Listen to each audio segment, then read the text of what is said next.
Hello STS users, my name is Franco Pucci. I'm the technical consultant for the STS Association. The following video is important for every municipality and utility worldwide, with key information and the how-to process about the TID rollover. This is a critical event that will take place on the fixed date of the 24th of November 2024. With the clock ticking fast, all utilities and municipalities are obliged to upgrade their vending system to the STS Edition 2 specification. And every STS-compliant prepayment meter installed globally must be reset. This process involves resetting the memory and the key of each prepayment meter before the 24th of November 2024. If you're a utility and you know about the TID rollover, then you already know that the key change date is approaching fast. Here's everything you need to know in 2 minutes. A TID, or token identifier, is a number representing the number of minutes that have elapsed since the original base date of 1993. This has been in place to prevent the reuse of meter tokens. The TID has a range of 31.9 years, and on the 24th of November 2024, the TID in every newly generated token will restart from 0. As a result, any tokens generated after this date will not be accepted by any STS meter globally. However, there is a solution, and that is to clear each meter's TID memory and change its cryptographic key. This ensures that previously used tokens cannot be reused. A new base date of 2014 has been introduced, which will remain in use until 2045. The TID rollover has been a required feature of all STS-compliant meters since 1993. If you're a user of STS meters and would like to confirm compliance with the TID requirements, the STS Association will test and verify compliance of these meters free of charge. In order to support the TID rollover program, the prepayment vending systems must be upgraded to be compliant with the requirements of TID rollover. The proposed implementation of the TID key change program is to demarcate meters into manageable groups. which allows the key changes to be performed one group at a time. We recommend that each utility develop a clear communication strategy that informs their consumers about the project. The implementation should include the following steps. Option 1. You can issue key change tokens to consumers when they buy credit. The consumer simply enters the key change tokens before entering the credit token. Option 2. Key change tokens can be issued to a trained technical team, who then visits each meter and enters the tokens. The STS Association will provide implementation guidelines and offer technical support for the TID rollover program. The benefits of the STS Association's latest Edition 2 specifications include improved security for the utility's prepayment vending system and improved cryptographic keys, all of which ensures that STS remains a simple, trusted, and secure prepayment solution for utilities worldwide. We urge every municipality and utility to get rolling. The time is now. The STS Association is offering free meter compliance testing to assist stakeholders to ascertain if their meters are ready for the TID rollover. Please visit the dedicated TID rollover website at www.tidrollover.com for more information. Thank you.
Morning, everyone. If I can ask everyone just to take their seats. There are quite a lot of seats still on the stage right. We are going to get started with the keynote shortly. Thank you.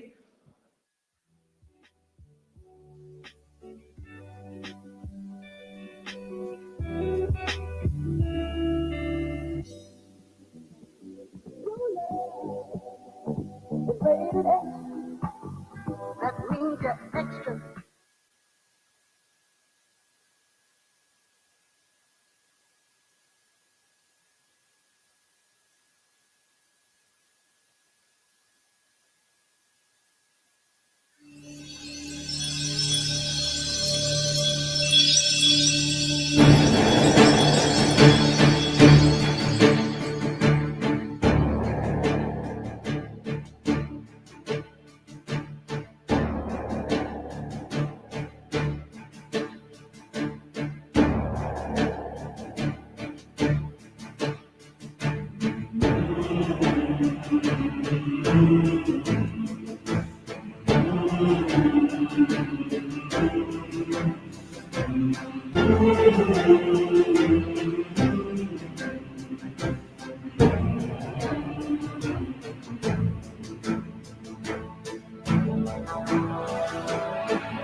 Joining us today, Ambassador for Gabon to South Africa, Mr. Andre Anguille, German Consul General, Tanya Viret, Consul General of Brazil for Cape Town, Fernando Aparicio da Silva, Egyptian Embassy to South Africa, EU Delegation to South Africa, the Spanish Embassy to South Africa, Turkish Embassy to South Africa, and the US Embassy.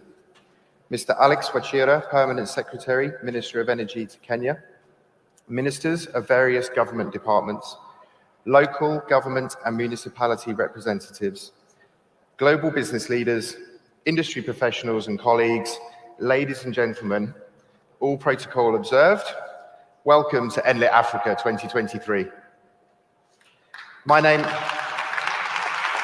Thank you.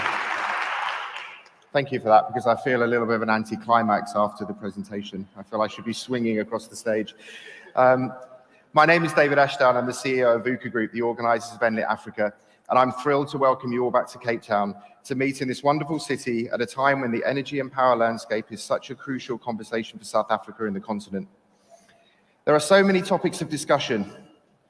Load shedding is front of mind for everyone, fossil fuels, energy security, the millions of rands poured into general diesel generators, Eskom, DMRE, Andre de Ruyter in his new book, global warming, carbon emission targets, state capture, revenue protection, corruption, compromised business operations, the slowdown in manufacturing, challenges for homeowners, security, and the severe negative economic impact to the country. And I choose not to talk to any of those directly today. I acknowledge them, and they are real, and they affect every single one of us today and every day, and we all know this. However, conversely, to the negative topics, I choose to recognize the solar projects of utility scale, commercial and residential, battery and inverter technology, off-grid technologies, microgrids, and check out the Eskom solution powering the delegate lunch area this week in the loading area at the back of the venue. Digital solutions, innovative startups changing the way we generate, distribute, and commercialize energy and power. Wind projects, alternative energy, IPPs, battery storage, EV technology, energy resilience and security, environmental sustainability, capacity building in energy organizations, learning and knowledge transfer, funding and investment, creativity, and the undeniable will to do good from the energy industry that we speak to every day. Why do I choose to look at the good? Because I recognize that the current scenario we are living in is the disruptor. And with disruption comes change. And we can take a decision to embrace change, or we can reject it.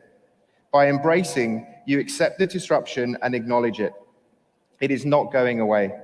One choice will lead to our future, and the other directly to our failure.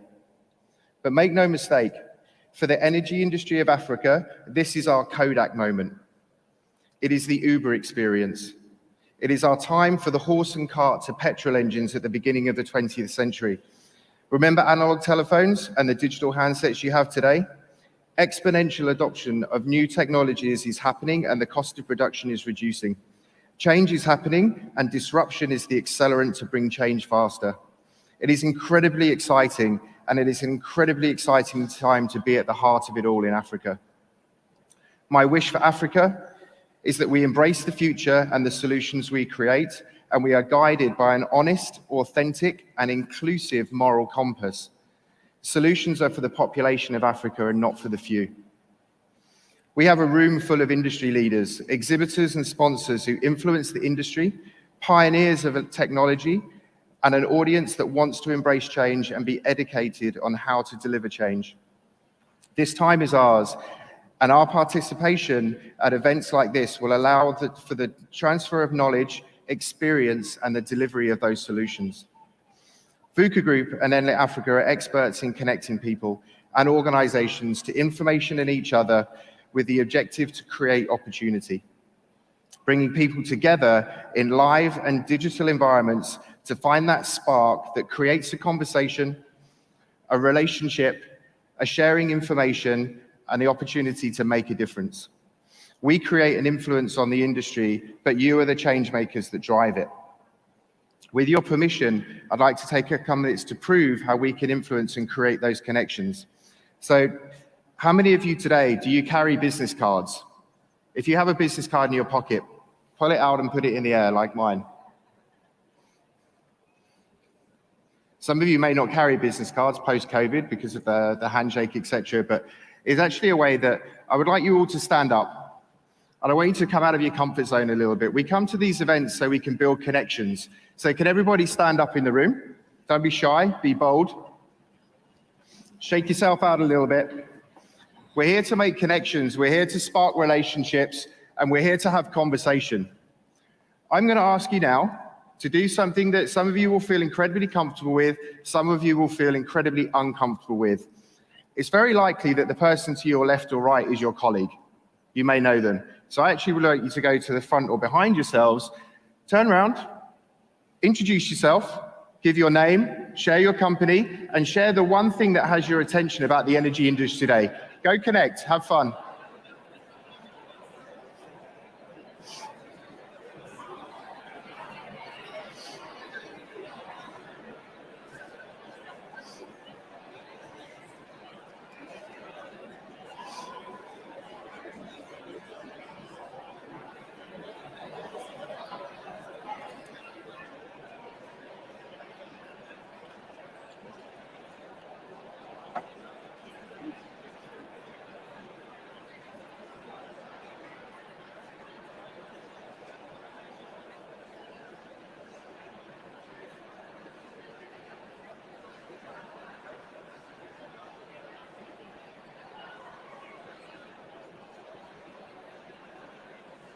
Okay, ladies and gentlemen, thank you. I can see we have a very willing and engaged audience to converse and find themselves. So if I could ask you to return to your seats, and we'll continue with the opening keynote sessions.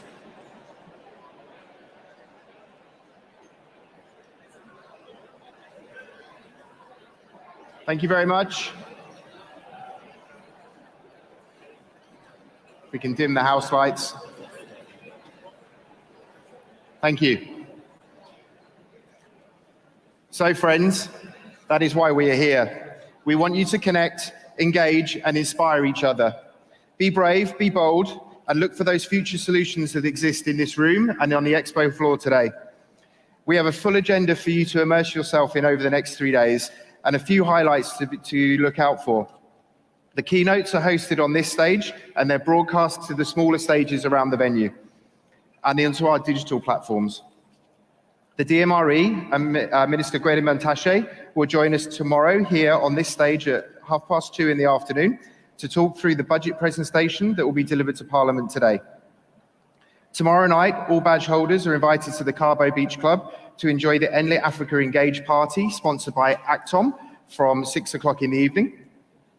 Matchmaking, sponsored by Standard Bank, is happening for all registered sponsors, exhibitors, VIPs, and delegates. Please be sure to make those connections with the people that matter. Conlog will be launching a new product on this stage during tomorrow's lunch, and you are all invited to attend. The Green Hub by Green Cape in the city of Cape Town is promoting startups, which are the future of our industry. It's a packed agenda, and my advice, immerse yourself in the experience over these 3 days that you're with us. I have a little time for some thank you and recognition. It's impossible for me to list everyone, but we've been running a screen in the background to run through the sponsors of the event this week. Firstly, to our fantastic advisory board, thank you for dedicating your time and energy to curate the content that influences the industry and drives the conversation. Our influential sponsors, Diamond sponsor and Keynote Day 1, GE Vernova. Platinum sponsors, Abidair Cables, Actom, Conlog, Huawei, SAP, Schneider Electric, Siemens, Standard Bank, and Zamile Technologies, and all other sponsor companies. Our inspiring exhibitors that bring solutions and innovation to the exhibition floor. Leading industry partners, Host Ministry, Department of Mineral Resources and Energy, Host Utility, Eskom, Host City, the City of Cape Town, the Western Cape Government, Wesgrow, Green Cape, Atlantis, SEZ, South African Tourism, and our strategic partners, Power Africa, ALSF, APUA, EWCETA, SAISA, Frost & Sullivan, STS Association, and SAIEE. Our engaging media partners, Host Publication, ESI Africa, Premium Media, CNBC Africa, Biz Community, Engineering News, Forbes, Green Building Africa, Media Expose, News 24, Mining Review Africa, Prime Media, Smart Energy International, and 3S Media. This year, we've brought in a huge array of sponsors and exhibitors and media partners and industry partners, and I welcome everybody to Cape Town for these 3 days. Now, finally, as part of our development as an organizer, we want to reduce our environmental impact, and we are not producing show guides or catalogs at this edition. We're actually moving stuff into the digital environment. What I want to draw your attention to is your guide for the next few days. On the back of your badge will be a QR code. There's also a bit.ly link if your phone cannot pick up the QR code. This is your guide for the next few days. On the guide, you'll find the conference program. When you look at the conference program, you select the day of attendance and the stage that you're interested in. It will give you a full rundown of what's happening and who's speaking and at what time and which stage you can find the content that's most relevant to you. There's also a full sponsor list and exhibitor list with stand numbers and locations. You can also connect directly with the sponsor and exhibitor through the connect function in the exhibitor listing too. There's also a tab in there for Enjoy Cape Town. Part of coming to Cape Town is to enjoy Enlit Africa. The other part is to enjoy your time in the city. There's tourist opportunities, best bars and restaurants, etc., to go and have fun. And we all know that that side of doing conferences and exhibitions is as important as it is being here today. So I've taken enough time this morning. My team will be doing head over heels at the back, they'll be losing their mind because I'm speaking for far too long as normal. So we're going to move into the keynote sessions now. I'm thrilled to welcome James McKay, CEO of the Energy Council of South Africa, to host and introduce our speakers for the keynote sessions. James.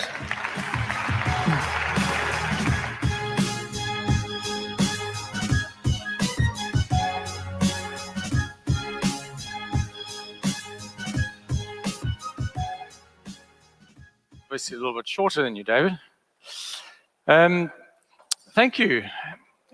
Firstly, congratulations to the artists. I have a friend whose daughter is learning to do that, and I think one underestimates the amount of hours that it takes to make it look so seamless and professional, so very much well done.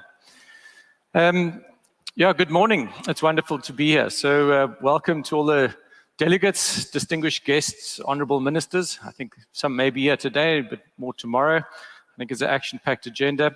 And certainly also all Africans who will benefit from the deliberations over the next 3 days.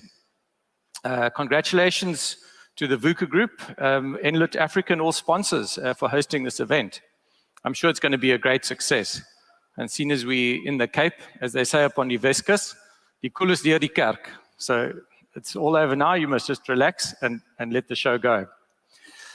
So it's a real privilege to be addressing you this morning. There is just so much that needs to be said about energy these days, and I think last weekend has added another layer of complexity to that. However, I don't want to dwell on the devastating impact that load shedding is having on our economy and society, and it is devastating and we need to acknowledge it. Nor do I want to waste time on debating the politics of poor policy choices or the ideological differences between baseload versus variable energy. Over the past 6 months, as the Energy Council CEO, I've often had to embrace the phrase, "One can't wish for a better past." My wish today is a national call to action, to rapidly build, expand, and recover both our national pride, but also our national electricity asset base, both public and private.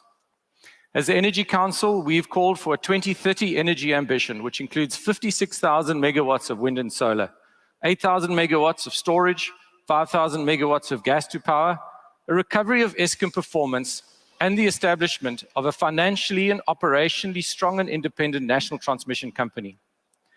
If one includes the enabling costs of transmission and distribution grid as well as utility reform, our estimate is this will cost in excess of 1.3 trillion, or nearly 200 billion per year of effective and efficient capital spend. This is a huge opportunity to pivot and grow our economy.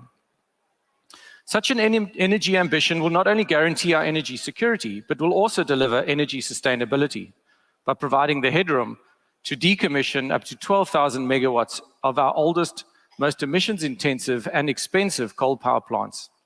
This will allow us to keep within our global committed contribution towards solving climate change crisis and catapult our economy into a clean tech era.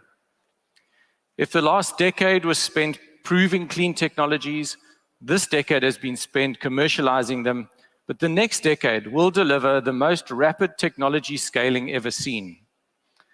South Africans, we can't afford to be left behind as the global clean energy markets accelerate.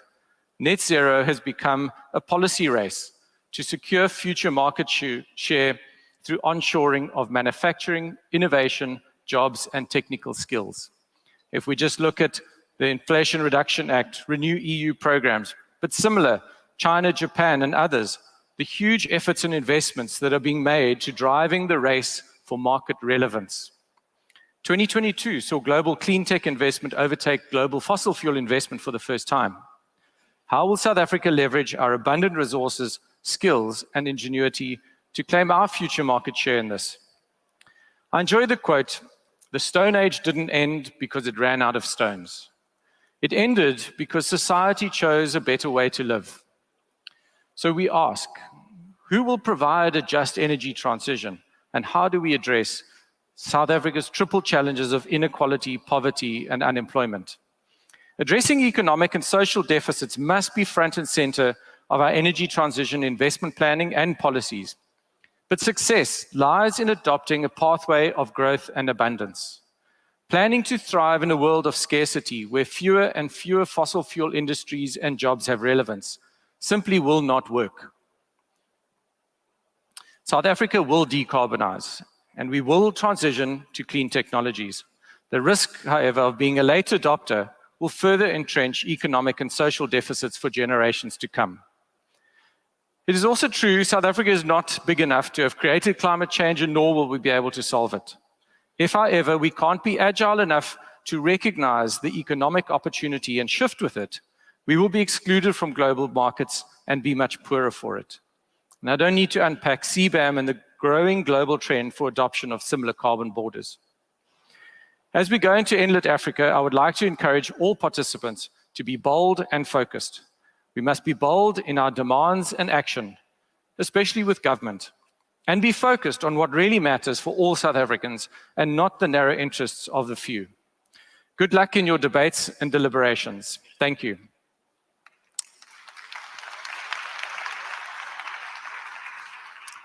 I'd like to welcome our next two speakers onto the stage. Alderman James Vos. James is a mayoral committee member for the City of Cape Town. Please come up. And Viola Maniela from General Electric.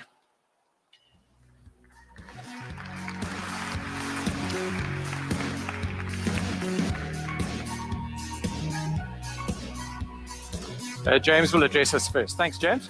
Welcome.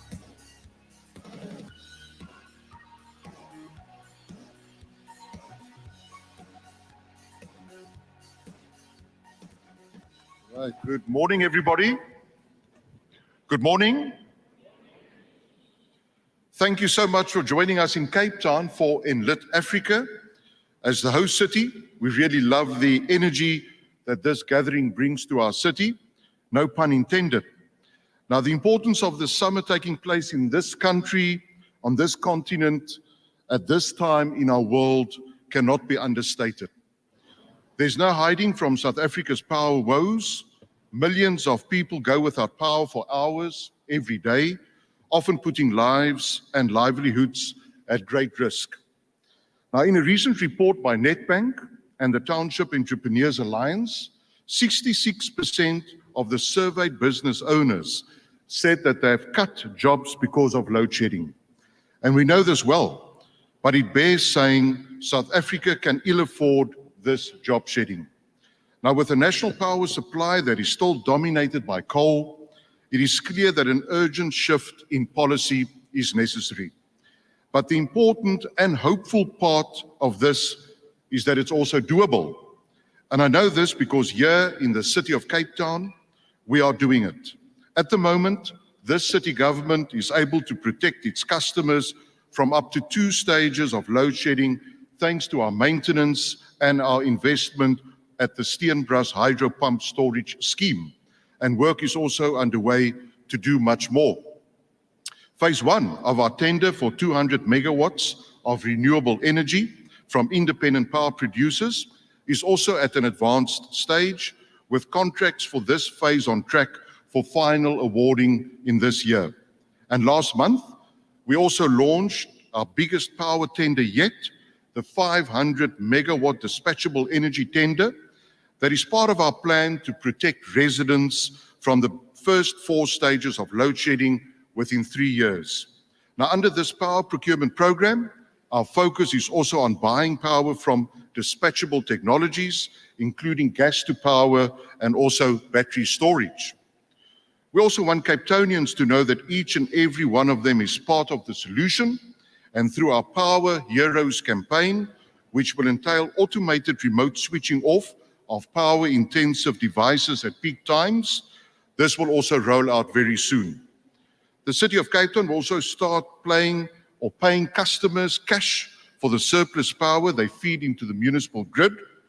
Now, these actions really exemplify the city government's proactive and inclusive approach towards energy and really how it delivers on our mission to make Cape Town the easiest place to do business in Africa and beyond. And that word inclusive is because the renewable energy industry, like all other areas of the economy, must really involve and benefit the most vulnerable amongst us. Now, in a recent report, the International Renewable Energy Agency and also the Africa Development Bank noted that Africa could unlock 3.5% more economy-wide jobs and realize 6.4% higher GDP if it shifted towards energy renewable solutions. The report further estimated that the continent's solar photovoltaic technical potential shines at 7,900 gigawatts, suggesting that the continent possesses some of the globe's greatest potential for solar power generation.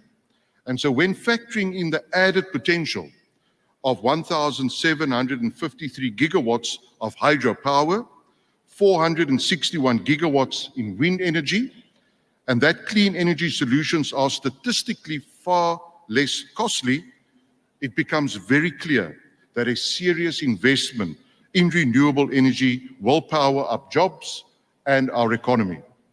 Now, it's in this regard, it's worth noting that the projects underway at the Atlantis Special Economic Zone, an industrial zone located 40 kilometers from here, is that the ultimate objective is to unlock the underlying economic value of existing and underutilized infrastructure through the creation of a green tech manufacturing hub.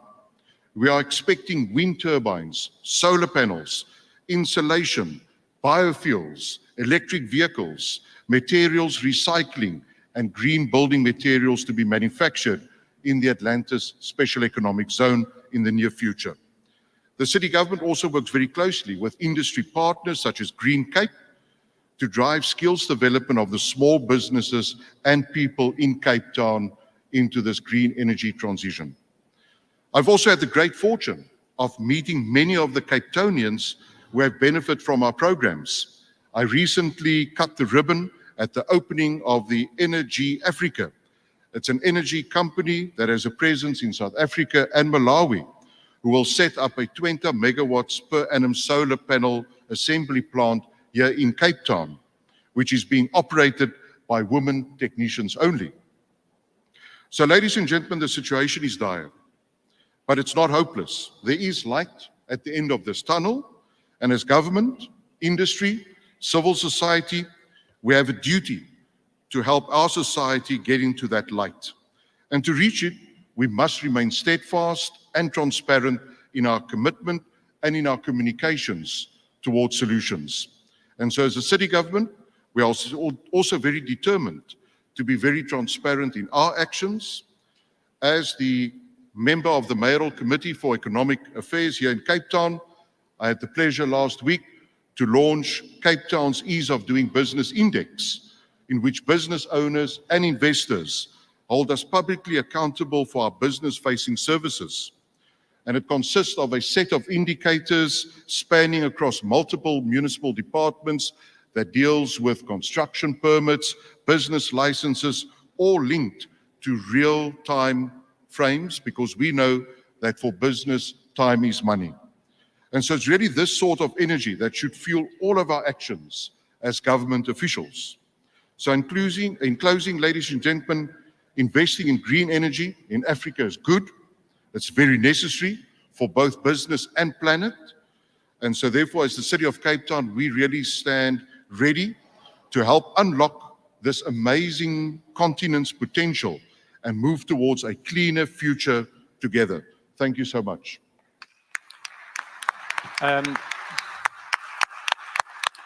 Thank you, James.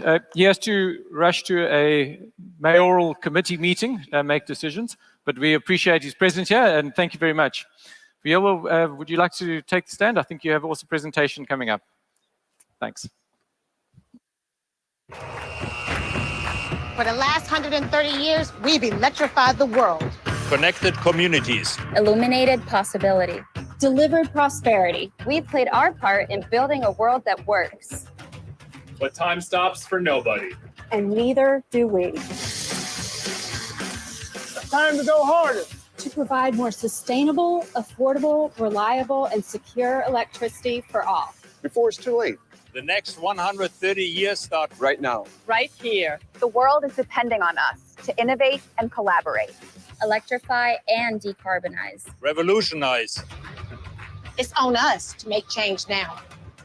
We have to beat our own records. That means blazing new power highways to connect diverse technologies.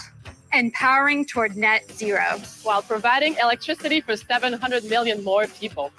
Delivering our most powerful wind turbines yet. Check. To even more places around the world. Own it. It's not going to be easy. It's going to take big moves.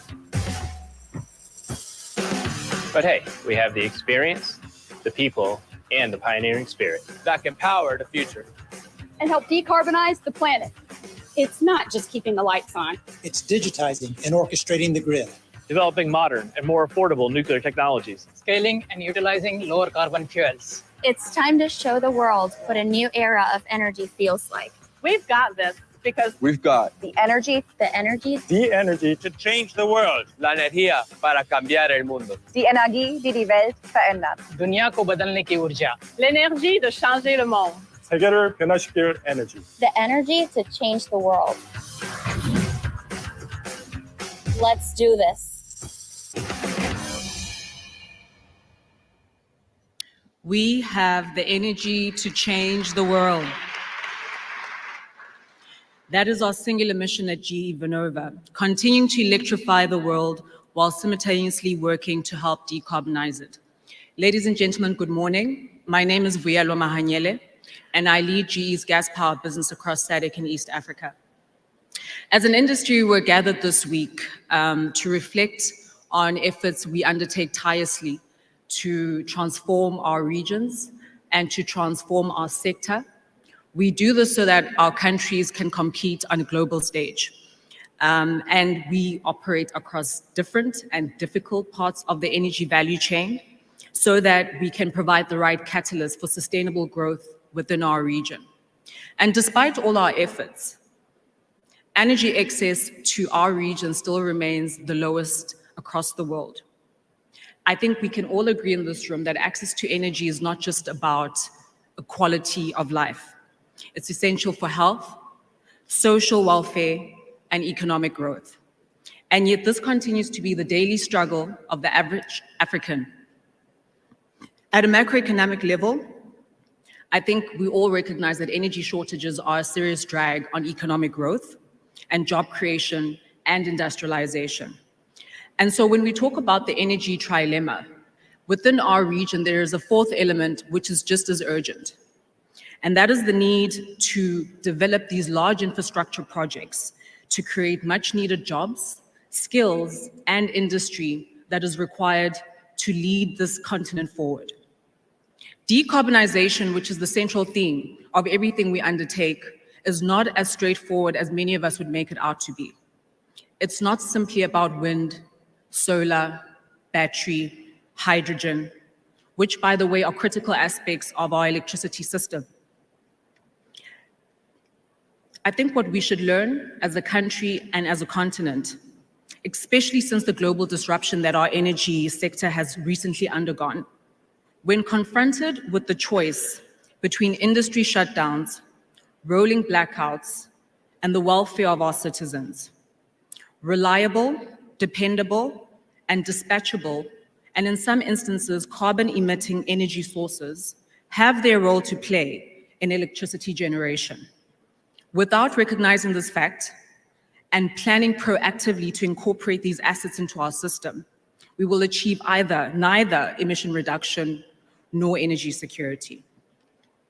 At GE Vernova, we're uniquely positioned through our scale and technological depth to play a key role in the energy transition. Our position on decarbonization is simple. We consider the nuances of every region and every country, recognizing that there is no silver bullet approach to decarbonization. The GE Vernova portfolio consists of 12 businesses, ranging from battery storage, small modular reactor, to hydrogen. Daily, we see these technologies being deployed in unique ways across different markets. And what we've established are trends and themes that are emerging across the 200 markets that we operate in globally. I'd like to take you through some of those trends today. We see renewables, especially solar and wind, leading the front in terms of new capacity generation across emerging and developing markets. There will be continued acceleration of renewables. Solar, hydroelectric, onshore wind, offshore wind, and with any scale of battery storage. These will be coming online in megawatts and gigawatts. Renewables will be our future. The grid. The energy transition, particularly in our region, is incomplete without serious considerations around the grid. In our region in particular, the grid has operated the same way for almost the past 100 years. And today, more than ever, rapid changes are putting pressure on the grid to adapt to intermittent flows of big wind, big solar, plus the complexity of extreme weather and cybersecurity. And so moving forward, we need to invest in smarter, stronger, more stable grids. And we see this gaining momentum across the entire region, where there's a simplification and a speeding up of permitting, financing, and grid upgrade programs. Digitization is probably where we're lagging the most. Considering that energy providers have the task of monitoring and controlling carbon emissions using digital solutions, the digital solutions and our artificial intelligence are the best ways of performing these assessments.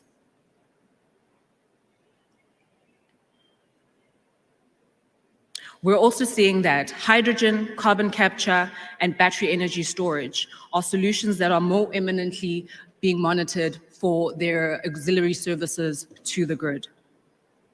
As a business, we've re-examined our role within the nuclear space, and we've seen the trend moving from large nuclear, where there has been a perception around, and perhaps not a perception, but a reality around heavy capex, upfront capex, and the risk associated with nuclear power.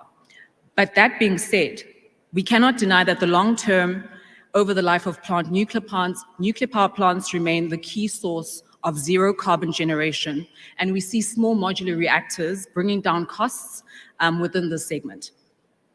And then I'd like to spend some time on coal to gas switching. This has become a common strategy for many coal operators around the world. At General Electric, we recognize that our coal fleet cannot be abandoned. Even though as a company we exited new coal build in 2018, we continue to provide strategic support to all our coal customers around the world who have the difficult task of winding down their sectors while still continuing to be the backbone of power supply in many countries like Poland, China, India, and even here at home. The approach of coal to gas switching cuts emissions by more than 50%, depending on the technology being utilized, and offers good potential to transition to new baseload of high efficiency combined cycle capacity plants. It's also important to note that the combination of gas and renewables, as illustrated in the white paper in front of you, is probably the most effective way of decarbonizing for our region. When it comes to gas to power, the role of gas as part of the global energy mix has been subject to some debate.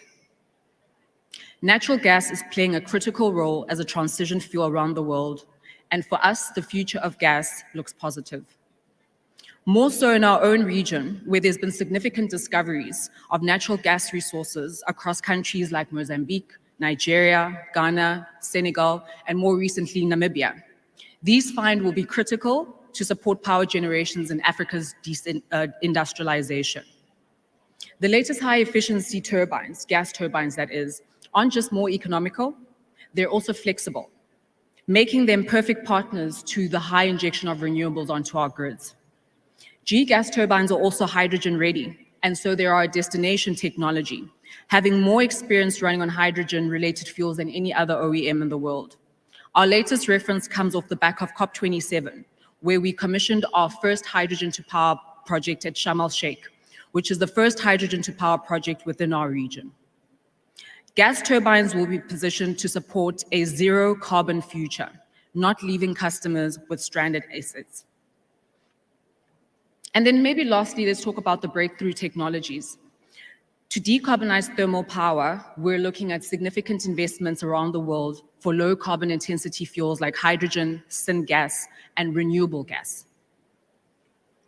These are not just for electricity generation, but for hard-to-abate industries such as cement, fertilizers, and chemicals. According to McKinsey, the mining sector currently is responsible for 4 to 7% of greenhouse gas emissions globally. It's worth noting that most of these minerals are mined within our region, which has severe energy shortages. It therefore becomes very important that mines and large industry become deliberate about how they meet their energy needs. We're seeing battery storage, renewable and thermal hybrids as being optimal solutions within this segment, and providing the right support for baseload and emission abatement targets. We talk about the technology a lot, and the technology is important. But I'd say that today, we have the most comprehensive technology solutions to meet our decarbonization and energy security challenges. But there are other pillars that need to be taken into account. And one of these is policy. Without the right level of support and incentives within any market, most of these technologies would not be deployed. Market incentives and policy support are key enablers that help the whole ecosystem transform. It's worth noting that significant strides have been made in this regard across the entire region. There are many examples, even within our own country, of liberalization of the captive market. And perhaps the last aspect we need to align is the entire energy market ecosystem, which encompasses all the physical, financial, and social infrastructure that is required for execution. These are the market mechanisms that connect the dots of our ecosystem. Ladies and gentlemen, in conclusion, what we discuss and debate today and this week, climate change and energy security, has been debated by scientists, engineers, and politicians for decades. These subjects have become a fabric of our lives and the dialogue of our energy future. May we find a balanced approach to the most urgent needs facing each country in our region today.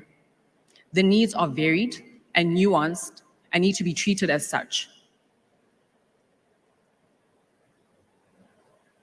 Energy strategies and energy mixes should be centered on actions that are determined locally, taking into account resource availability, policy frameworks, infrastructure requirements, energy demand, broad economic growth, and also dependable partnerships between private and public sector. Too often, actions of our discussions are stalled by trying to define and debate an idealistic future. In the meantime, insufficient progress has been made with each passing day. Ladies and gentlemen, perfection is the enemy of our progress. Thank you.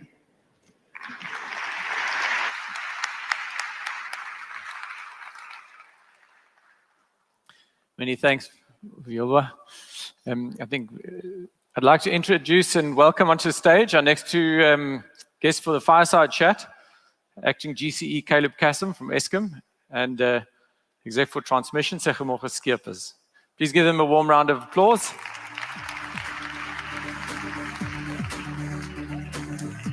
And also another round of applause for a fantastic presentation and introduction from GE. Thank you.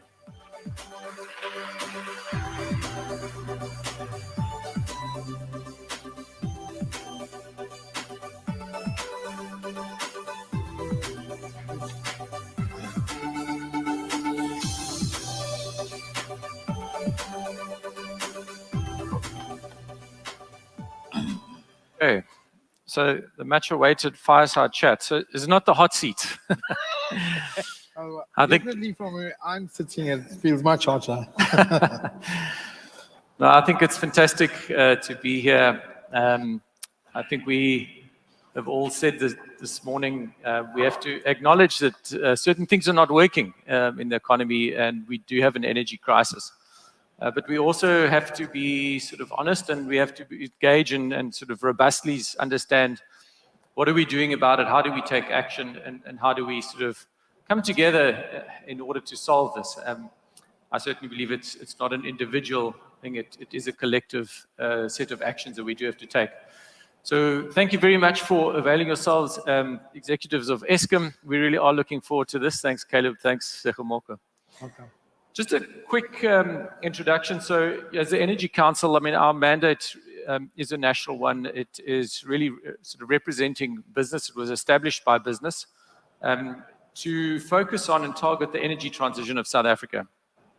And I often say we don't represent our members, we actually represent a national objective.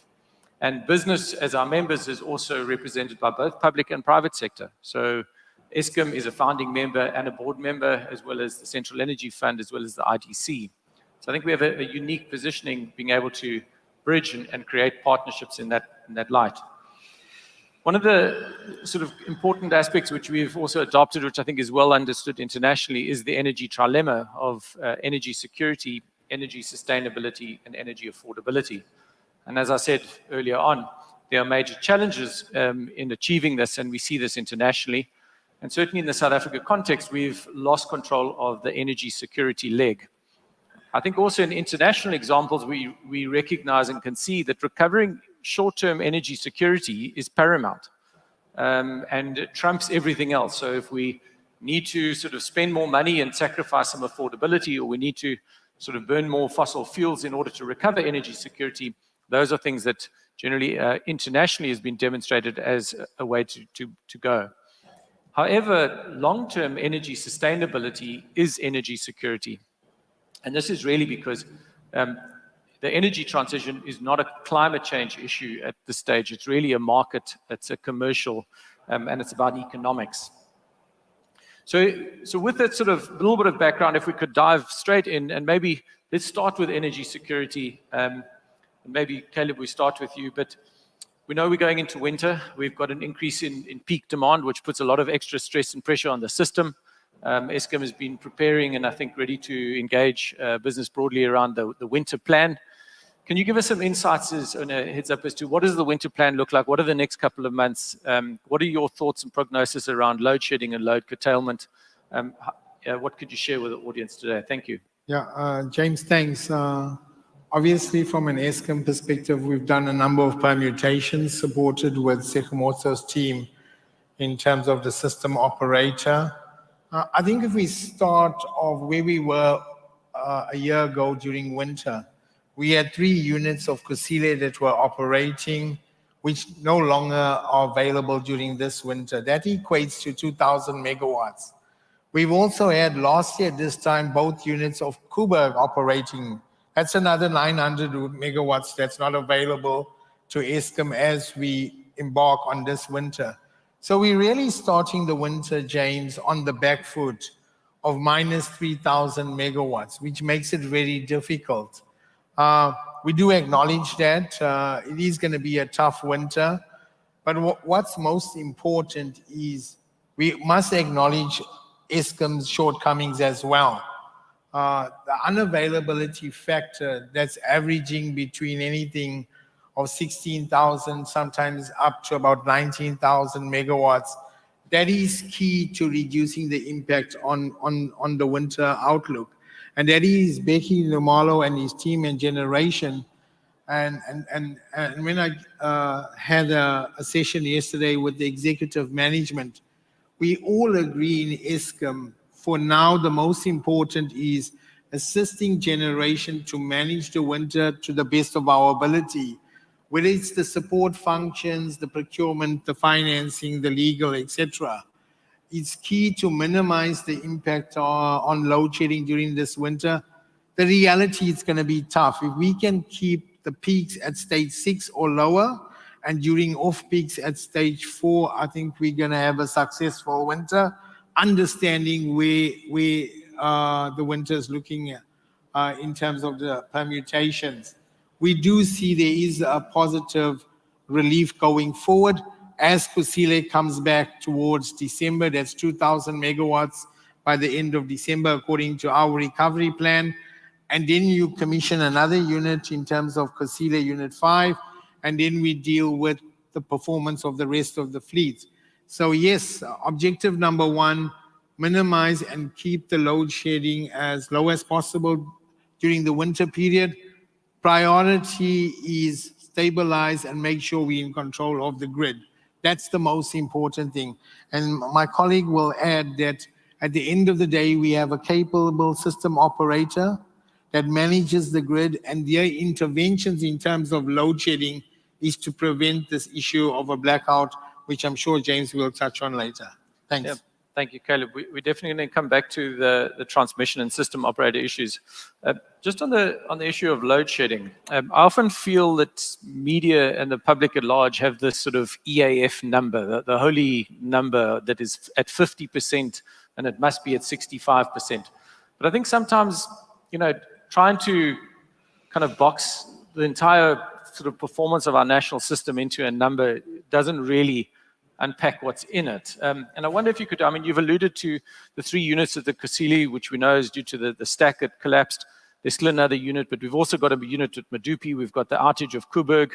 And then we've also got the ability to optimize the OCGTs and sort of run them a bit harder, as the system operator. When one starts to break that down, and maybe the other side of that is, we've got 12 coal-fired power stations.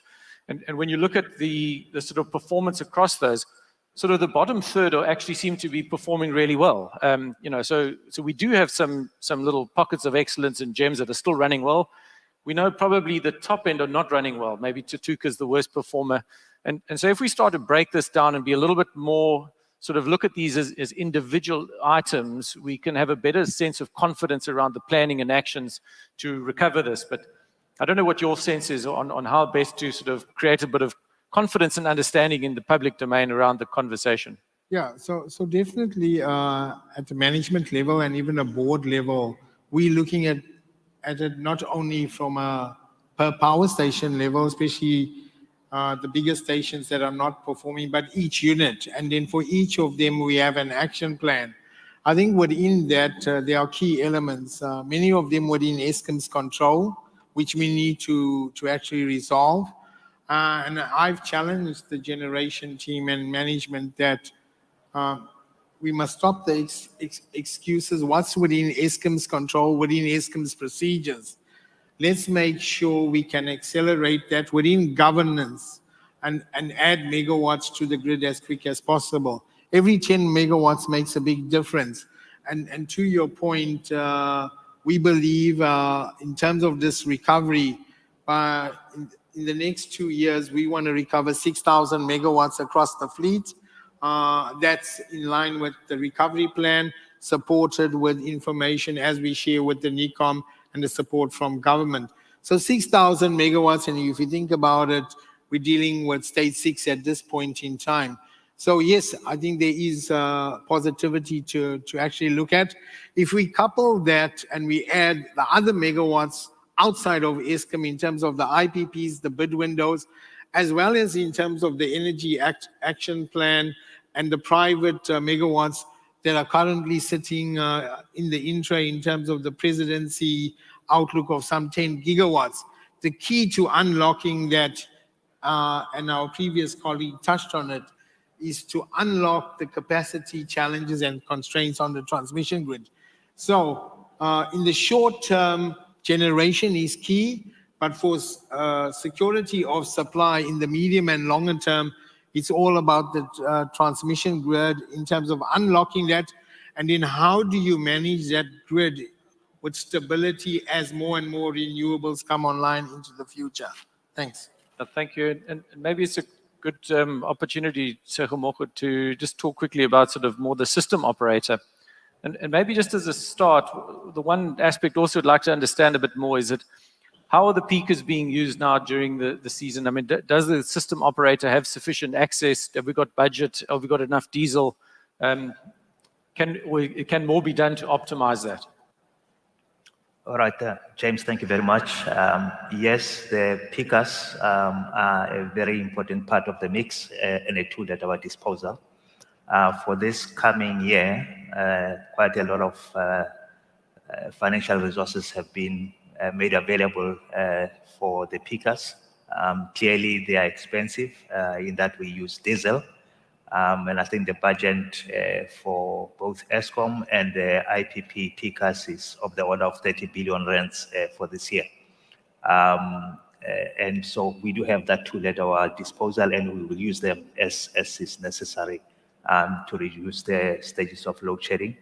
There are obviously in real time various challenges that generation has to overcome, dealing with fuel supply in particular. but other efforts have been made to actually ensure that we have adequate storage even off-site to supplement the facilities that we have at the different stations. Thank you. And so maybe talking about one of the sort of the growing trends in the media space is the sort of sometimes quite sensational, national blackout. I think that there's certainly my understanding is that there are very different layers of technology, of technical kind of definition of blackout. It's not a binary, one day the system is running and then, 10 minutes later, the entire country is black. I wonder if you could help us just understand sort of how the system operator draws back. I mean, my understanding is you pull back maybe to kind of your key generation and load balancing. It might be Mpumalanga onto the smelters. And then sort of some of the aspects, more technical aspects of how the system operator tests and has black start and black recovery sort of plans. I believe you had one recently which went very well and was a positive outcome. Maybe you could just give us some initial insights on that. Yeah, no, thanks, James. So maybe we just need to start with terminology first, because from the utility perspective, a blackout is a very specific event. It means that whole country has no power. So when we speak of rolling blackouts, I always cringe because it's a nightmare scenario that we're actually discussing. So you can have a range of events where you lose supply. Obviously, you can have a localized supply interruption. Something goes wrong on your street and that block loses power, and normally a technical fault gets fixed. And you can go higher to what we term load shedding, where it's a controlled reduction of demand. And I think control is the operative word, that we know what we are doing, and in fact, the customers know what's happening, and we are unhappy to be there, but we know where we are, and we are in control of the situation. As things stand, we'll be here for a while. I must comment, despite the unhappiness, that I think as a country, we are managing this well. We don't want to be here, but we are here and we are handling it well. And I think that must be commended because it requires collaboration across the full value chain, from the system operators to the generators, to the municipalities, to the Eskom distribution, to households. So everybody is playing their role to make sure that we maintain the system in balance, which is really the core mandate of the system operator, to make sure that at all times we are in a narrow range around 50 hertz, and that we don't deviate too far, because if you do, then you are going to have very serious impacts on the system. The blackout is the extreme end, where you have effectively lost control, and therefore you've lost all supplies. It's a problem in a way we are framing it, in that it's almost as if it's a today issue. Blackouts have been there all the time. And very often they had nothing to do with whether there's sufficient generation or not. These events are happening across the world. I think earlier this week, Botswana had a blackout. It lasted less than a day. Ghana had an incident. Pakistan had an incident. So these things happen. And clearly they are not the things that as a system operator we want to see happen. And therefore, across the world, all utilities have plans to deal with blackouts because it is not a today phenomenon. And often, I think there is a misconception that says we are in stage 6, therefore we are close to a blackout. There's no logic to that. If we are in stage 6 or stage 8, as long as we're in control of the power system, the risk of a blackout is no greater than it was the day before or tomorrow. And I think it's important for colleagues to understand that. In many events, you find that the blackout is actually caused by a completely unexpected set of conditions. Very often they could be climatic factors, where you have snow or a tornado or some other event that actually causes the disruption. We had an event in Texas 2 years or so back, because of snow that impacted certain power stations, and as a result, they ended up with a blackout. From a South African perspective, as the system operator, we have a few roles. One is to prevent a blackout, which is one of the reasons why we shed load. The other is to prepare for a blackout. Should it happen, we need to know what to do. And if we end up there, we have the duty to then recover the system. So from a preparedness point of view, it starts literally with your design of your overall power system. How you provide for diversity in the energy mix, how you provide for reserves. And often when we talk about load shedding, we also talk about reserves. To say, even as we are meeting this level of demand, we need some reserves to make sure should something else happen unexpectedly, that the system can absorb that impact and be able to continue to meet the demand. So from the design of the system, it's important that we make provision for load shedding, for reserves, to ensure that we don't end up in a blackout. Clearly where we stand, the reserves get compromised, but in real time, we make sure that we have adequate reserves. The other elements of the system are in the protection systems that you put across the power system, such that in the event, for example, the frequency drops, certain protection devices kick into operation to take out demand and therefore restore the balance.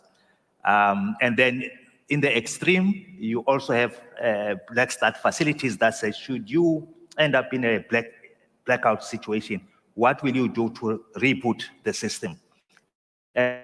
Those facilities in place, and not only are they just in place, we actually simulate black start as an operation to say, if we're to have a blackout,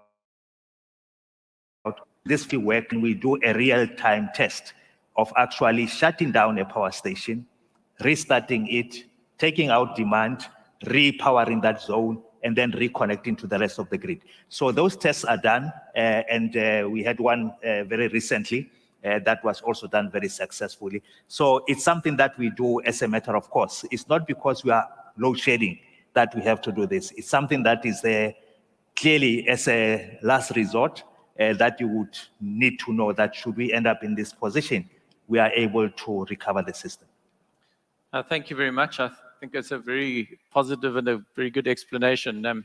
I think we need to ask the media to help us better understand this in the public domain. So rolling blackouts is a mixed metaphor. If it's black, it's black, and they can't be rolling.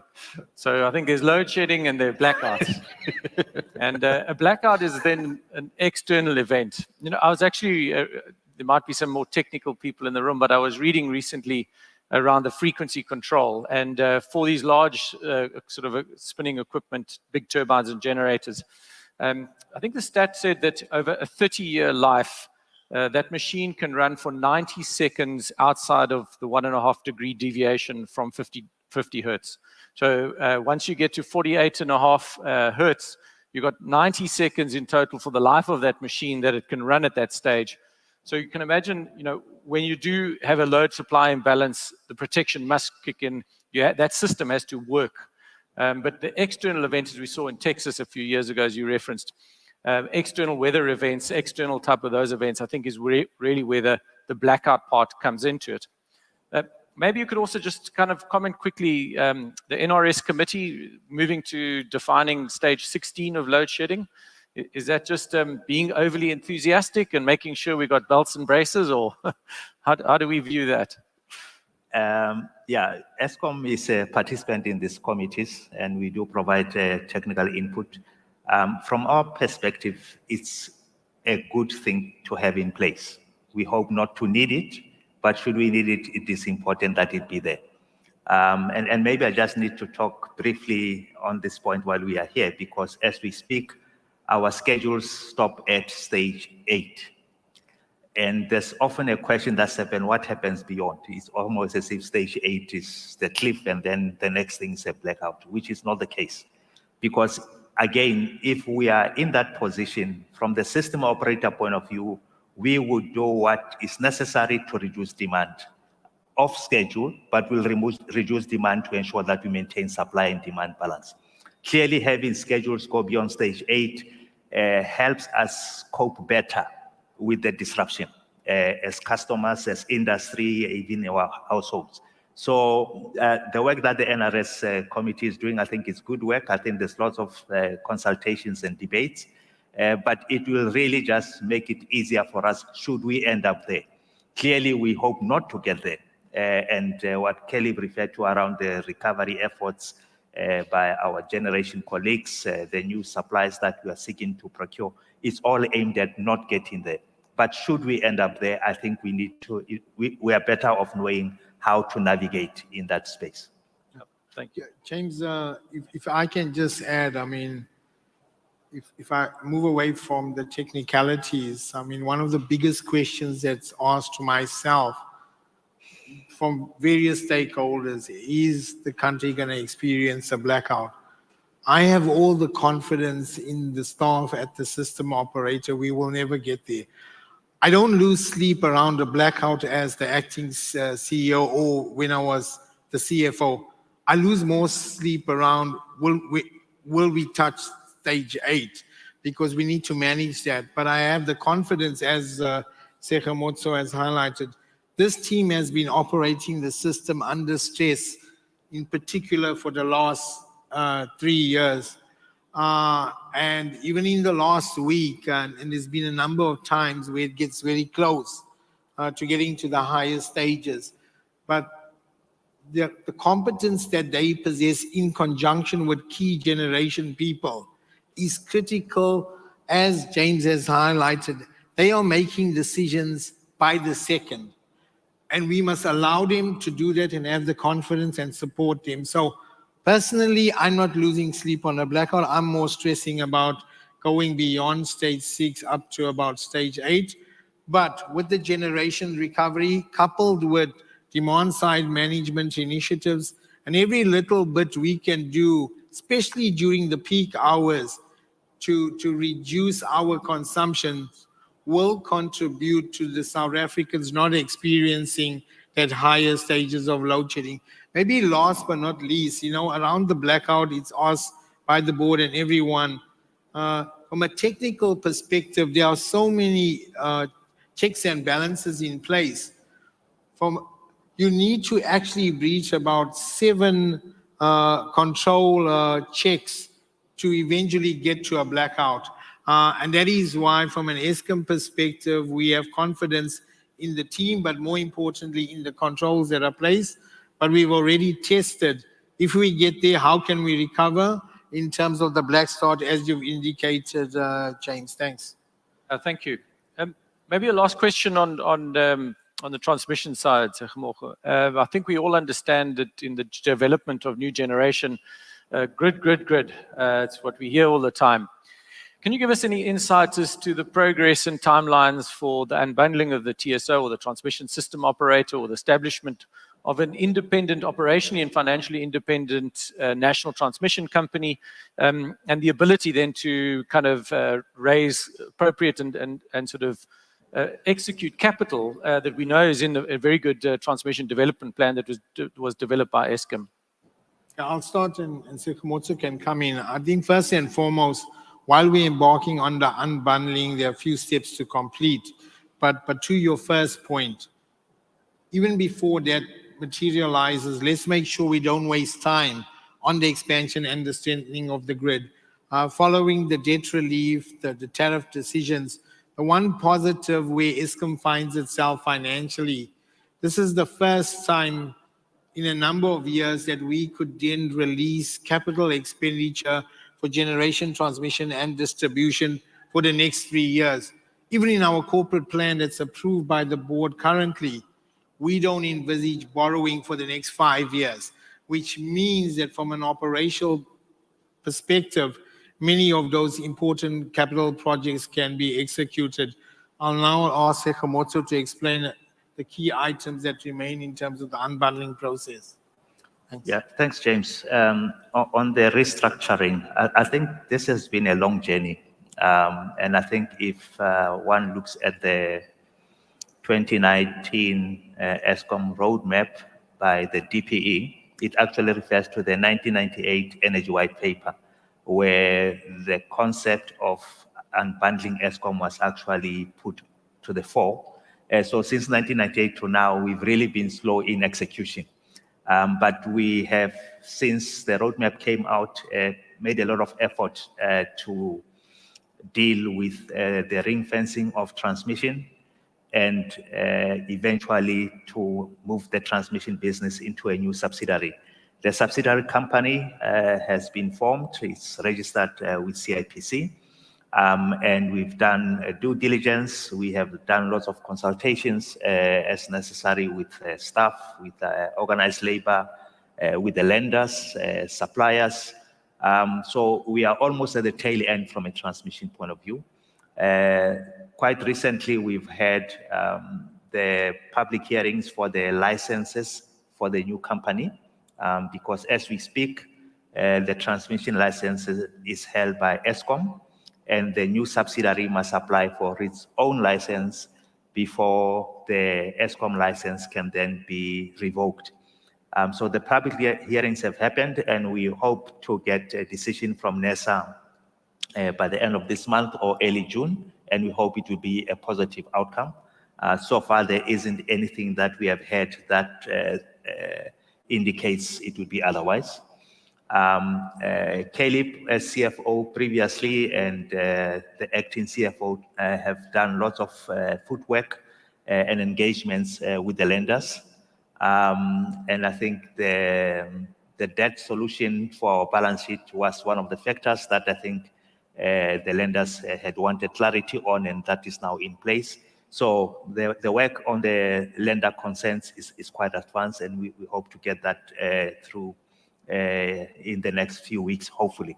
But obviously, every bank, every lender has to follow its own governance to come to a decision that, again, we hope will be positive. So we are very advanced, I think, with the processes to get the transmission company, which we called National Transmission Company South Africa, SOC Limited, to get that to start to operate. The timelines we have are between November and December of this year, that company should start to trade.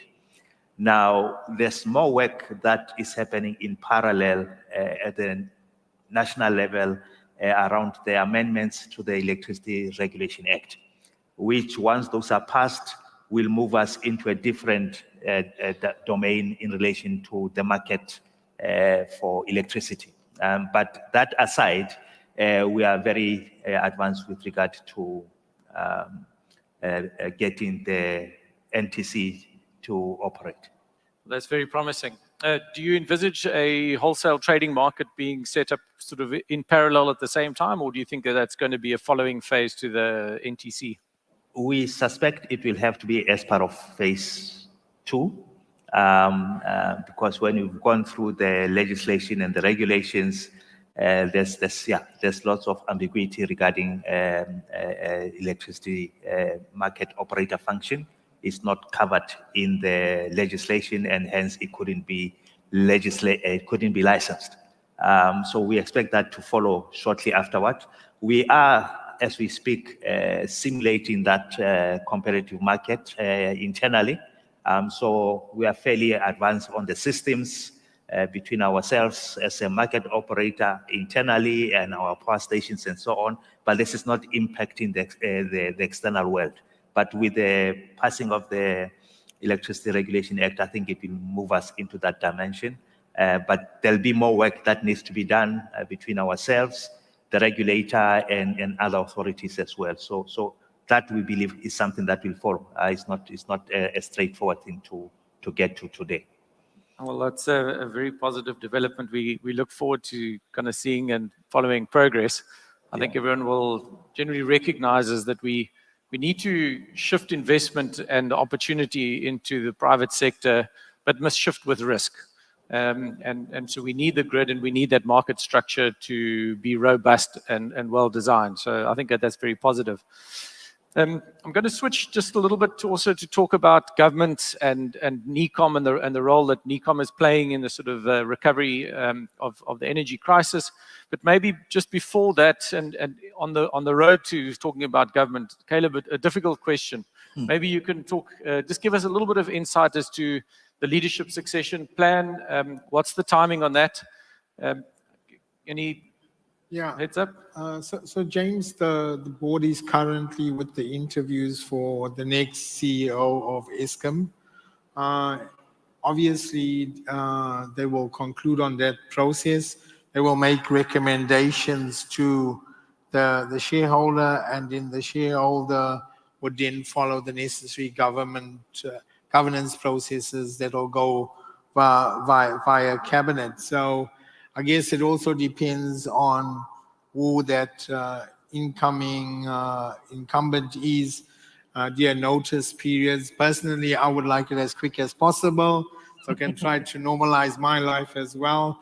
But at the end of the day, yes, it is a difficult role, but I'm sure that the staff from Eskom would support the incoming CEO. There's a lot of challenges, but with the support, as you spoke about, James, around NECOM, I think, yes, having that support at the highest level goes a long way in terms of dealing with the immediate challenges, but then setting up Eskom for more reliable, sustainable supply in the role that we play in the industry, coupled with the combinations of the private sector going forward.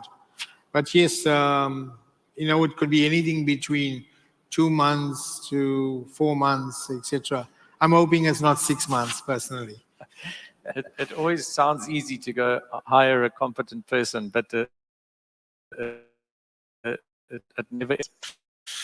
We also just, not to talk about sort of the elephant in the room around, corruption and allegations, as also made by the previous GCE. But could you give us some understanding of the Eskom turnaround plan, and what is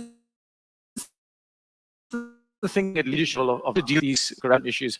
I often feel that, it's been a little bit understood that there's probably some big ticket areas, coal supply, fuel supply, maybe spares, but in a lot of the other power stations, when we actually break it down, we see good performing areas, good performing people.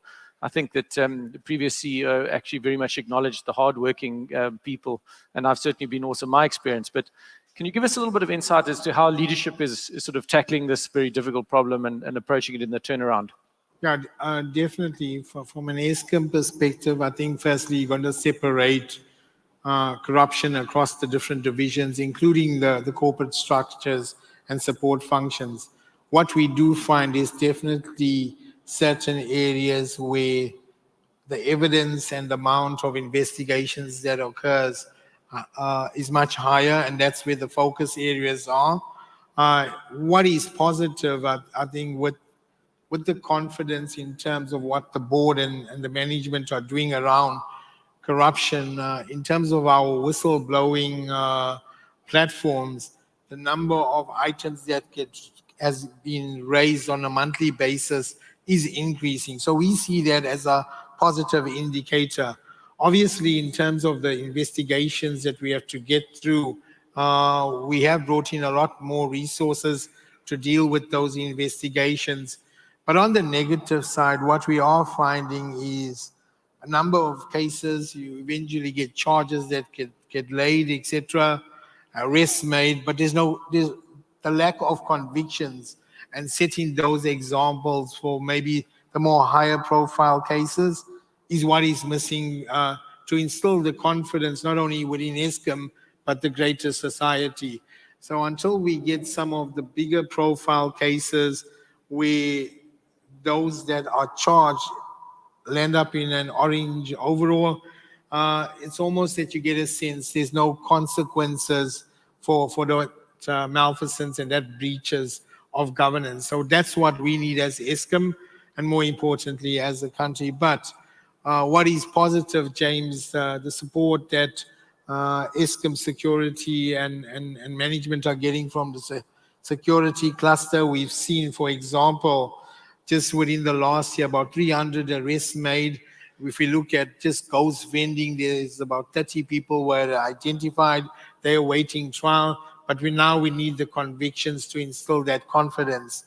From our perspective, yes, we're focusing on it, but priority number one is the operations and restoring that performance in generation. Thanks.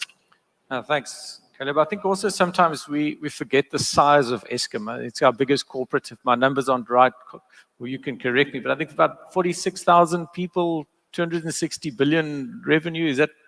Yeah, so now we're down to 40,000 people. We're probably sitting closer to 280, 290 billion worth of revenue.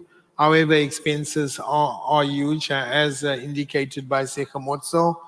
Well, we still have as a big cost item, first and foremost, is coal. And that is why protection, and we're looking to automate the coal value chain from the mine right until the power station. It's a 70 billion rand item per annum, our biggest item. But also at this point in time, your interest cost is still huge. With the debt relief, that will come down over time. Interest cost is bigger, higher than our staff costs in Eskom. So that is why the importance of the debt relief. And it'll be remiss of me to not mention that we need consumers to pay, in particular, some of the municipalities where total arrears is sitting at currently in the region of about 57 billion rand. We've also heard a lot that it doesn't invest because we don't have funds. But imagine if you just collected half of that 57 billion, we'll be in a far better position to finance much more needed activities. No, absolutely. I kind of remember back in my days, I think 2006, 7, 8, I was in the Transnet turnaround plan. The amount of resources that were kind of mobilized into doing that was amazing. And I think that we're doing Eskom a disservice by not giving adequate resources into being able to turn a ship that big and mobilize an asset that important to the country. And maybe we also have to recognize, and I know what it's like, it's very easy as a so-called energy sort of armchair expert who's not at the coalface, is sometimes we say, well, it should be so easy. Why haven't they made this decision? And why has Eskom not done this? No, look at it on paper, I can draw it out in 2 minutes. And I think we've got to also acknowledge and recognize the scale and size of the organization that I think as leadership you are sort of given the responsibility to run. Maybe lastly, let's just switch quickly. We know that the President announced an energy action plan, was launched. The National Electricity Crisis Committee, NECOM, was launched. Under NECOM, there are 10 work streams. And of those 10 work streams, I think that there are 6 really important ones, which are more the technically focused work streams, sort of being the EAF performance policy, and certainly the one-stop shop is in there. These are all great initiatives. There is new generation, demand-side management, market wheeling, and then grid or transmission. So I think those 6 work streams articulate very well, and I've yet to come across anyone in business or as armchair experts who say, no, well, we think that that's wrong. We all agree, and we say we think that's the right definition, the right focus. We now have a vehicle where I think we can mobilize, certainly as business, as Eskom, and as government, in order to really try and be very action-orientated and move on this. But I think everyone's kind of looking to say, well, how do we do this? NECOM's been around since middle of last year. We haven't really seen any real mobilization and action taken yet. But we hope, and I think we see that as a very positive vehicle. What are your thoughts on how to take NECOM forward and really use it as a vehicle for action? Yeah, I'll start, and Sekhamotso can come in now. I mean, definitely what we've seen and the outcome and the support, there is a great foundation that has now been implemented. We've seen some benefits through the NECOM and the different streams. In particular, I just seen reading on News 24, the IPP's bid around battery storage and the reduction in some of that requirements in terms of procurement. And James, I think the key point is now about action and implementation. Everyone in South Africa recognizes the importance of this. We need to now, with the support of government and the different ministers, is implement these quick initiatives that then sees megawatts being added to the grid as quick as possible. You can plan to the last decimal, but we don't have time on our side. Every week, every day makes a difference for the country. I think the plans are there. Now it's about making the decisions and implementing, not only within Eskom, but more importantly, we were touched about some of the policies and the regulatory environment. You know, NERSA is going to be key to the recovery of the electricity sector. So they need to also improve their turnarounds around some of the key regulatory decisions to help us get out of this conundrum that we're in. Sekhmoto? Yeah, thanks, Caleb. Yeah, perhaps just to add and touch on 2 points. Yeah, I think NICOM has been a very constructive platform to have, bringing all the key ministries and Eskom and other players into one room around one problem to find a solution. I think that has been very constructive. Earlier, James, you spoke about grid, and maybe there's a point I need to touch on because there is now the most recent work stream that has been established under NICOM net joints that focuses on the transmission grid expansion issues. And as Caleb had also said earlier, there are things that are within our control that we are pushing to roll out the transmission expansions. We have gone through a fairly extensive diagnosis of what have been the constraints, and clearly at some stage funding was an issue. I think there's a realization to say we need to fund the expansion of the grid.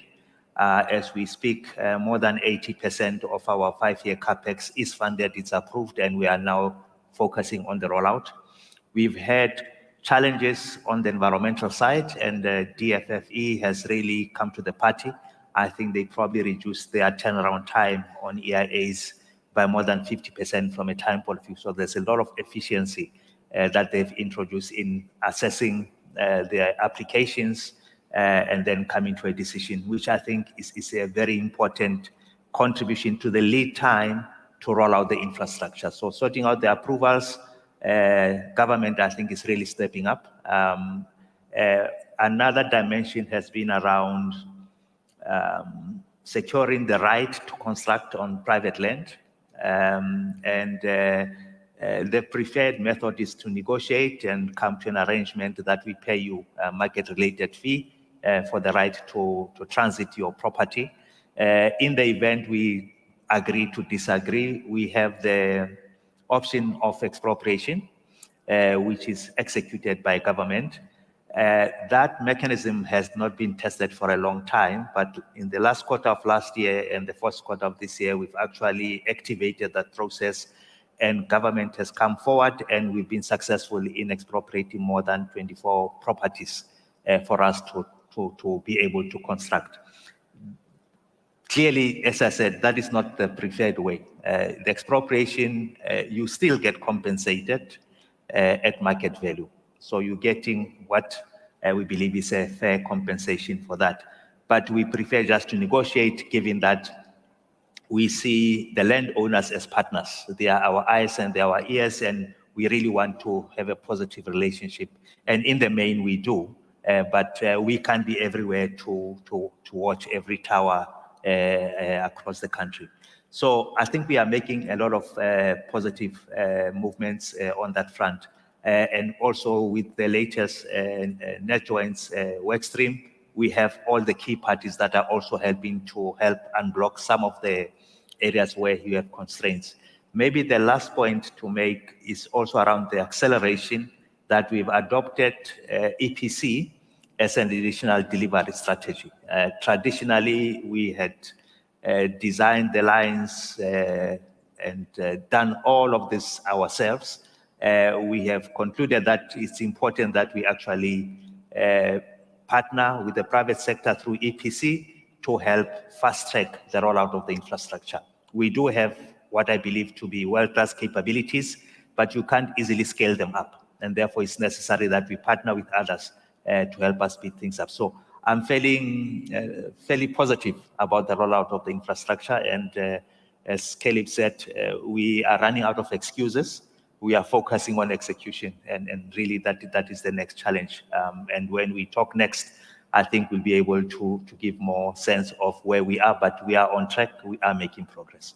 Excellent. Maybe also just on NECOM, a sort of a business perspective, certainly as the Energy Council, we've been very involved in representing business into NECOM. If people will know that under the Business for South Africa, the Resource Mobilization Fund, so 100 million rand has been made available by sort of business in order to help capacitate NECOM, in order to run those work streams. I think there's strong commitment and from the very top. So the president has said that the president will meet on a 6-weekly basis with business key CEOs in order to cover progress and talk about the issues and how we're progressing. And through the Energy Council, we're going to also launch a process of how business can coordinate and collaborate so that we can support implementation and execution in the NECOM work streams. So I think that this is something which us often say we're still only on the start line because we still got to do we've got to run the race. But I certainly haven't seen all players being lined up, ready to run, and in a way that we are one team. So I think that that has been very positive progress in my mind. And I think we really have got to push hard to make sure that we utilize that opportunity. Just in wrapping up, maybe a last, any pearls of wisdom or comments that you'd like to make, Caleb, and then Tshegomogo? Yeah, I think this conference is a perfect opportunity for the industry to learn from what the world and the suppliers can offer on the South African industry when it comes to electricity and energy. Let's learn from them and let's not reinvent the wheel. So let's take this opportunity and grab it as Eskom, South Africa, and the industry. I think that's going to help accelerate the recovery and improve the stability of the supply and demand in the country. So let's not miss that opportunity from the conference, and let's be open-minded about it. Thanks. I would just say thank you very much for the opportunity. Traditionally, you don't speak after the boss. I was going to give a closing comment, but now I think I better not. I thought maybe it might be apt just to say, and just taking from Mr. De Ruyter's book that he recently released, but acknowledgement that this book is dedicated to all the honest, hardworking men and women of Eskom for doing an outstanding job under trying circumstances. It's been an honor working with you. And I think we must often not lose sight of the positives and the opportunities and the ability to connect as people and action these things in the interest of the country. And yes, we've got problems, but we've got to cut to the action plan and get going. And I think as individuals, we have the ability to do that, although we've got challenges at the institutional and political structures. But thank you very much. It's been fantastic chatting to you. Thank you for sharing your insights and your knowledge as well. I hope everyone has enjoyed it. Please, can we give Caleb and Tshegomogo a round of applause? Thank you. Thanks very much. Excellent. Excellent. We can go. Thank you. I think I'm done and David is taking over.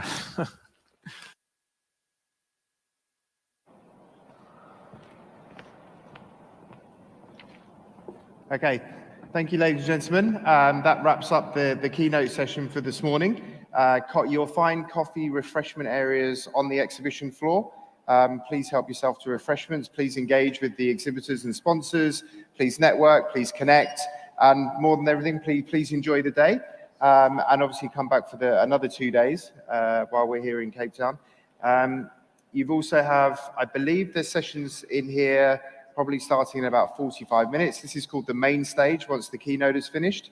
You also have the strategic conference sessions, which are held on the top left-hand corner of the Expo Hall. And then there are 2 hubs, one to the right-hand corner over here and one to the left-hand corner in that direction as well.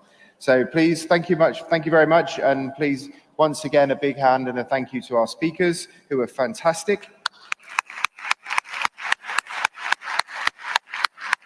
And thank you very much for joining us today. Enjoy your break and enjoy the rest of your day. For the last 130 years, we've electrified the world. Connected communities. Illuminated possibility. Delivered prosperity. We played our part in building a world that works. But time stops for nobody. And neither do we. Time to go harder. to provide more sustainable, affordable, reliable, and secure electricity for all. Before it's too late. The next 130 years start Right now. Right here. The world is depending on us to innovate and collaborate, electrify and decarbonize. revolutionize. It's on us to make change now. We have to beat our own records. That means blazing new power highways to connect diverse technologies. And powering toward net zero, While providing electricity for 700 million more people. delivering our most powerful wind turbines yet. Check. To even more places around the world. Own it. It's not going to be easy. It's going to take big moves.